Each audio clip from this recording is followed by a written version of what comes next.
آزادی اظہار کی بات کریں نا، ہم بہت زیادہ پاکستان میں بات کرتے ہیں کہ یہاں پہ یہ نہیں ہے وہ نہیں. آپ ذرا دیگر ممالک پہ تو دیکھیں جا کے، یعنی ہر چیز اپروو ہو کے آتی ہے. جو انٹرنیشنل میڈیا بڑے بڑے نام میں لوں گا نہیں، ایک لفظ بڑے بڑے نام میں لوں گا نہیں انٹرنیشنل میڈیا، لیکن وہ بھی وہاں بھی اپروو ہو کے آتی ہے چیز کہ آپ نے چلانا ہے یا نہیں چلانا.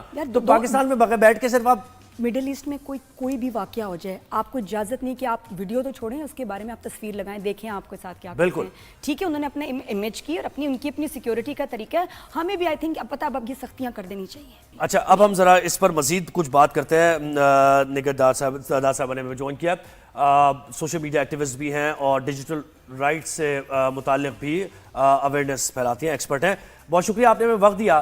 یہ جو ہم بات کر رہے ہیں نگہت صاحبہ، یہ یعنی کافی پہلے سے یہ پرابلم چلتی آ رہی ہے. ہم نے پیکا ایکٹ بھی لے کر آئے ہیں، کارروائیاں بھی ہو رہی ہیں، لیکن یہ خاص طور پر ایکسپوز اس دوران ہو گیا جب انڈیا پاکستان کی وار کسی صورتحال بن گئی، اور وہاں تو کوئی ٹالرنس ہے ہی نہیں نا جب آپ پاکستان کے خلاف نیگیٹو پروپیگنڈا کریں گے ایسے کروشل مومنٹ پر. آپ نے کیسے اس سارے کو آبزرو کیا سب چیز کو؟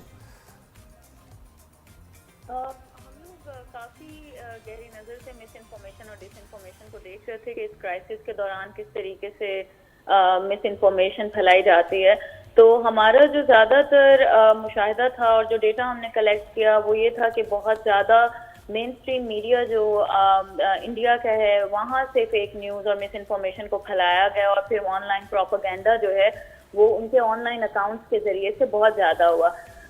پاکستانی اسپیس جو ہے وہ ایک بڑی اچھی بات ہماری اسپیس میں یہ ہوئی کہ ٹویٹر جو ہے وہ ان بین کر دیا، اور اس سے یہ ظاہر ہوتا ہے کہ بالآخر حکومت پاکستان کو اس بات کا اندازہ ہو گیا ہے کہ اگر آپ چیزیں زیادہ بین کریں گے تو اس سے مس انفارمیشن اور ڈس انفارمیشن پھیلے گی، اور اگر آپ چیزوں کو سوشل میڈیا پلیٹ فارمز کو کھولیں گے تو اس سے نیریٹیوز جو ہیں وہ ہمارے اور زیادہ بڑھیں گے اور پھیلیں گے، اور لوگوں کو پتہ لگے گا کہ ہمارا اپنا ملک کا نظریہ کیا ہے. تو میری نظر میں تو ٹویٹر کو اسی لیے ان بین کیا گیا تاکہ جو مس انفارمیشن دوسری سائڈ سے آ رہی تھی اس کا مقابلہ کیا جا سکے. اور بہت سے پاکستانی جو ہیں وہ بڑے ڈٹ کے کھڑے ہوئے، بڑے فیکٹ چیکرز تھے، فیکٹ چیکنگ کی گئی. لیکن آف کورس مس انفارمیشن ہماری طرف سے بھی آئی ہے اور وہ بہت ذرائع سے آئی، لیکن مسئلہ یہ ہے کہ ہم پیکا ایکٹ کی تو بات کرتے ہیں، لیکن پیکا کا جو قانون ہے اس میں پینلائز تو فیک نیوز کو بہت پہلے سے کیا گیا ہے، کرمنلائز یہ ہے. لیکن مسئلہ یہ ہے کہ ہمارے کورٹس میں بھی ٹرائی کرنا چاہیے ان کو، جو جس کیٹیگری میں اب یہ فال کر رہے ہیں. اچھا ہوا کہ ہم آپ کو ڈھونڈتے، آپ کے پیچھے آتے، آپ خود ہی نا باہر آ گئے. فیک نیوز جو ہے نا اس کو کرمنلائز بھی کرنا کوئی اچھی بات نہیں ہے. یہ ضرور ہے کہ آپ یہ دیکھیں کہ کون کس ڈس انفارمیشن جس سے ایکچوئل اگر ہارم پہنچ رہا ہے کسی کی زندگی کو، کسی کو خطرہ آ رہا ہے، تو پھر ہماری عدالتوں کو دیکھنا چاہیے کہ آپ کس طریقے سے تشریح کرتے ہیں قانون کی. لیکن اگر قانون کو بالکل بلیک اینڈ وائٹ طریقے سے پڑھا جائے گا یا اس پہ عمل درآمد ہوگا اور عدالتیں پراپر طریقے سے اس کی تشریح نہیں کریں گی تو دیکھیں وہ بھی مسئلہ ہے. تو ہم لوگوں کو اے آئی کا بہت استعمال کیا گیا ان جو فیک ویڈیوز میں. اس دفعہ ہم نے دیکھا کہ اے آئی کا کیسا استعمال ہوا کہ پوری اسٹیٹمنٹس چل رہی ہیں اور لگ رہا ہے کہ جیسے کوئی شخص بات کر رہا ہے، بٹ یہ کتنا ڈینجرس تھا.